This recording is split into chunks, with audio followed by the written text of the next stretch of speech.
আজকে এক্সেলের ক্লাস 2। তো আজকে আমরা এক্সেলে নতুন কিছু শিখব। তো এক্সেলের ব্ল্যাঙ্ক ওয়ার্কবুক ওপেন করে নিয়েছি। এখন আমাদের এখানে দেখতে পাচ্ছি তলায় শীট 1 আছে, পাশে একটা প্লাস চিহ্ন আছে। এটার কারণ হচ্ছে এখান থেকে আমরা নিউ শীট অ্যাড করতে পারবো, অনেকগুলি শীট আমরা এখানে অ্যাড করতে পারবো। পাশাপাশি আমরা কিন্তু শীটের নামও পরিবর্তন করতে পারবো। এখানে আমরা ডবল ক্লিক করলাম, করার পর আমি এখানে কেটে লিখলাম অক্সরেন, OXREN অক্সরেন। আমি এই শীটটারও নাম চেঞ্জ করতে পারি,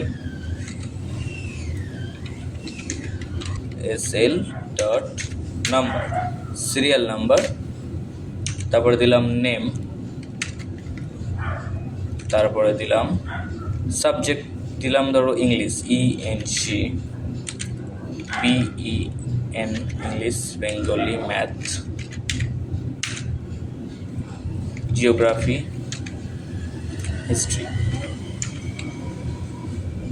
তো আমি এইগুলো দিলাম। আমি আজকের খুবই সহজে সাম ফর্মুলাটা দেখাবো, মানে কীভাবে এগুলি যোগ করতে হয়। তাহলে সেলটাকে একটু বাড়িয়ে নিই। যেহেতু এটা হেডিংটা সবসময় বোল্ড রাখতে হবে আমাদেরকে, বোল্ড এবং মিডিল করলাম। একটু কালার দেব, এই কালারটা আমরা দিলাম। সিরিয়াল নাম্বার দিলাম 1 2 3। সিরিয়াল নাম্বার এখান থেকে আমি 10টা নিচ্ছি, 10টা নিলাম, মিডল করে দিলাম। নেম,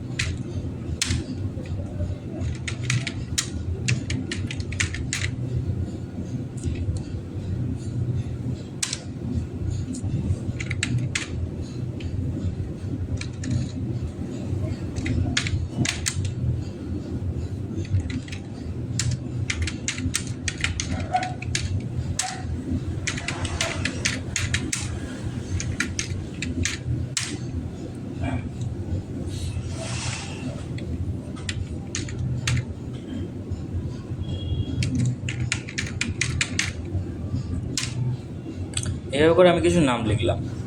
এখনও দুটো নাম লিখতে হবে, SAN সঞ্জয় দাস, আর একটা নাম লিখে আমি সাগর, SAGRDAS, সাগর দাস। আমি র্যান্ডমলি এইসব নাম্বারগুলো দিয়ে দিচ্ছি।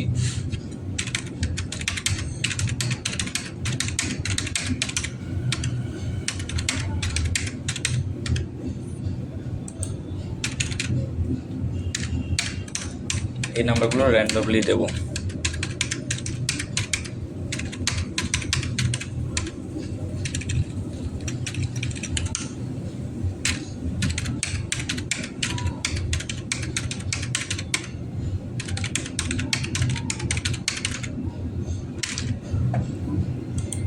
এটাতেও তাই।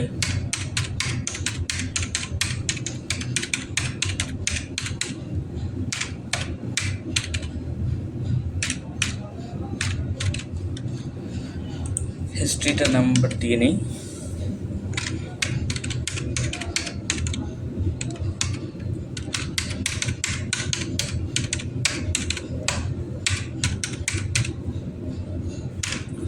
এই নাম্বারগুলো আমি দিলাম, দিয়ে এই নাম্বারগুলো যেহেতু দুটি সংখ্যার নাম্বার, এগুলিকে আমরা মিডিল করতে পারি। এবারে এখান থেকে এটা সিলেক্ট করব সবটা, আর একবার দেখিয়ে দিই। এখানে ক্লিক করব, ক্লিক করে কিন্তু মাউস ছেড়ে দেবো না, ওইভাবেই কিন্তু আমরা এটাকে টেনে নেবো, কোনাকুনি টানবো, টানলে কিন্তু আমাদের এটা সবটা সিলেক্ট হয়ে যাবে। এরপর আমরা ঠিক এইখান থেকে ডাউন অ্যারোতে ক্লিক করব, অল বর্ডারসে ক্লিক করব, দিলে আমার সমস্ত বর্ডার চলে আসবে। তাহলে বর্ডার চলে আসলো আমার কাছে। এখন আমাদের করতে হবে এখানে টোটাল, TOTAL, টোটাল। তাহলে এখানে যদি আমরা টোটাল করি, এবার আমরা কিন্তু এক্সেল শিখছি মুখে মুখে হিসাব করার জন্য নয়, বা ক্যালকুলেটর ব্যবহার করার জন্য নয়। আমরা এখানে কিন্তু ফর্মুলা লাগাবো। তাহলে আমি ফর্মুলা এন্টার করার আগে এখানে = সাম ব্যবহার করি আমরা, যোগ বিয়োগ গুণ ভাগ, এই ক্ষেত্রগুলিতে আমরা সাম ব্যবহার করে থাকি। তাহলে সাম নাম্বার 1 নাম্বার 2 দেওয়া রয়েছে, তাহলে নাম্বার 1 করি, নাম্বার 1। তারপর এখানে দেখো কমা দেখা যাচ্ছে, কমা দিলাম। নাম্বার 2 মানে হচ্ছে এটা, কমা এটা, কমা এটা, কমা এটা, ব্র্যাকেট ক্লোজ, এন্টার। তো আমাদের কাছে কিন্তু এটা চলে এসেছে। এছাড়া যেহেতু যোগ সেহেতু সাম অন্যভাবেও ব্যবহার করা যেতে পারে। সাম আমি সবগুলি নিয়মই দেখিয়ে দিচ্ছি। আমরা আগেরবারে কমা দিয়েছি, এবারে আমি প্লাস দেব। Plus plus plus plus plus.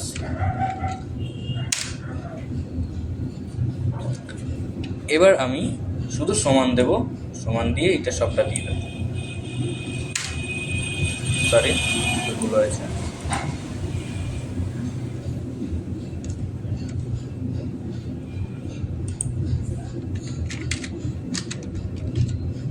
সাম দিয়ে bracket open, bracket close, enter. এভাবে কিন্তু আমরা করতে পারি। আরেকবার দেখাই, এটা is equal to some bracket open দিয়ে এখান থেকে এটা সবটা নিয়ে নিলাম, রেঞ্জটা নিয়ে কমা। যেহেতু দেখো এইখানে এই সেলটার নাম হচ্ছে C5 আর এই লাস্ট সেলের নাম হচ্ছে G5, তাহলে C5 আর G5 করে কিন্তু মাঝখানে আমরা 2 দিয়েছি, দুটি বিসর্গ। এটা দেওয়ার পরেই কিন্তু আমরা এন্টার মারলে পুরো সেলটাই আমার সিলেক্ট হয়ে যাচ্ছে। এটা দেখো, এটা আমি মাউসের সাহায্য ছাড়াই এটা আমি করবো। Is equal to some bracket open. আমার এই সেলটার প্রথমে কী আছে ইংলিশে আছে 42C, C6, তাই তো, C6, আর এটা হচ্ছে G6, G6।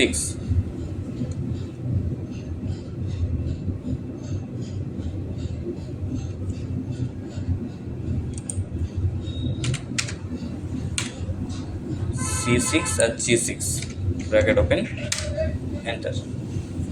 is equal to sum bracket open C7